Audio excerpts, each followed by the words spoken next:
So before we start, I got one kind of very important question. Who here, and be honest with me, does not have either a smartphone, tablet, or laptop these days? They still exist, great. So let's try this again, but let me rephrase the question a little bit. Who here does have either a smartphone, a tablet, or a laptop these days? Wow. Thank you. Just to check that we all live in the year 2016 here, where we use those smart devices to call and connect to anyone we like, anytime we like. We use it to find directions and important information, to listen to music and watch movies, to learn, teach, buy, sell, and work whenever we want and wherever we are. It's not that long ago since we actually had to go to the library to find relevant information, or send a physical postcard to notify someone, or actually wait an hour till we got home so we could call our mother. Our networked smart devices have enabled more option, choice, and personal freedom than we've ever experienced before. But we take it for granted, right? Psychologists have an interesting word for this. They call it hedonic adaptation. However great the change or increased freedom, pretty quickly you return to a base level of human happiness. You simply get used to it. And it's interesting to realize that each generation has its own, what I call, technologies of freedom. Technologies, objects, artifacts that both enabled an entirely new realm of option, choice, personal freedom, but also became culturally branded as representations of this freedom in movies, books, stories. These technologies changed how we live our lives, how we get through the day, but pretty quickly became the status quo. For example, the car and motorcycle were such technologies of freedom. They allowed us to be less constrained by the sometimes unfortunate accidents of geography. With these inventions, we could have work, friends, and lovers outside of our town and even country. And we see this represented in media. For example, we've all seen a movie where we saw a guy wearing a leather jacket drive his motorcycle through the desert. It became an icon of being completely free and independent. Funny enough, it actually also became an icon for men in their midlife crisis trying to find themselves again. And the car was a similar symbol. For those that still watch television, the next time you switch on your TV, pay close attention to the car commercials. You always see cars driving through beautiful landscapes, green hills, icy mountains, sunny coasts. The car, if you will, personifies a sense of personal freedom.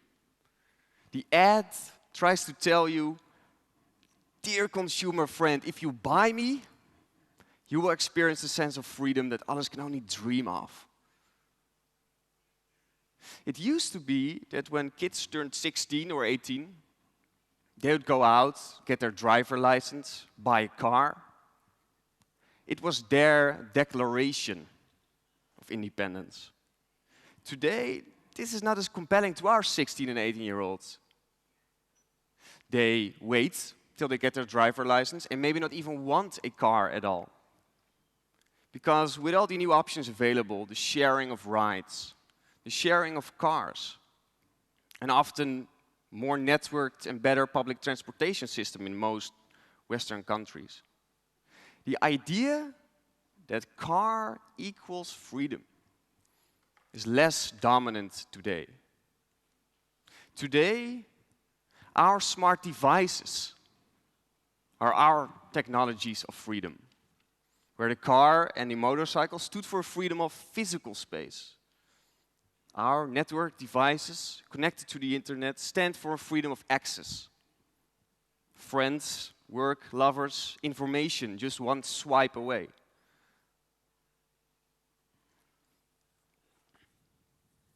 And you can see this with a lot of youngsters today. They often find it way more constraining to hand over their smartphones for a weekend than to face house arrest for that same weekend. Because those little plastic smart devices stand for an access to their friends, their community, to knowing what's going on. So how does this increase in access actually works? When a process becomes digitized, pretty quickly becomes scalable. It takes away the need for intermediation. To put it in very tweetable words, digitization breeds decentralization. Take the travel agency, for example. You used to go to a travel agency if you wanted to go somewhere, and they would arrange the flight and the place where you would stay. When this process became digitized, suddenly you didn't have to go to a travel agency, and you had an entirely new realm of choice. Now you could compare all flights that were going there and choose the cheapest one. You could be notified when a new bus service launched and they discounted their tickets. Or share a ride with a person you've never met to your location. Similarly, of course, with that place of destination. Now you could compare all hotels, hostels, crash on couches of individuals you've never met, even stay in tree houses and submarines that are now turned into bed and breakfast hotspots. The internet allows us to do more and more with less and less, until we can do pretty much anything with almost nothing. So in this line, what might be a technology of freedom in 15, 20 years that eventually, step by step, we will take just as for granted as we take our smart devices today?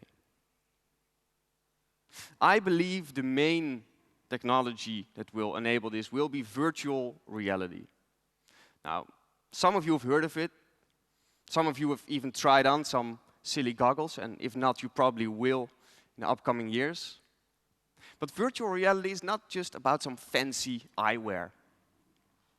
I see virtual reality as the ambition to simulate all our senses, our sight, our sound, our touch, taste, and smell.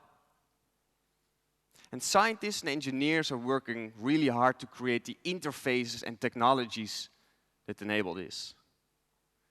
So they say maybe one day we can switch between our real world and a virtual one, just like that.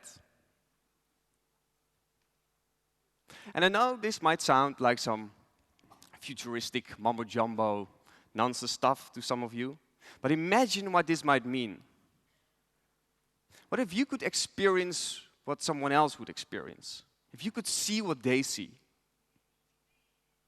What if you could step into the shoes of a refugee fleeing from a civil war? How would this change your sense of empathy? How would this change your sense of self if you could tap into other people's worlds and experiences multiple times an hour? Think about how this might change how we relate to sexual experiences. This suddenly gets interesting, of course. What if you could do it with anyone around the world? Which famous person would you choose? Or you could do it with your partner, but you choose how you see them, and they choose an avatar for you. Think about how this might change how we learn social skills, technical skills.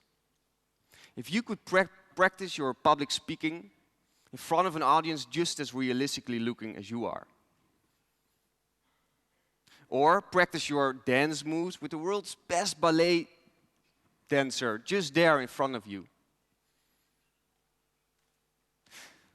The possibility to simulate experiences might enable extraordinary new ways to learn, connect.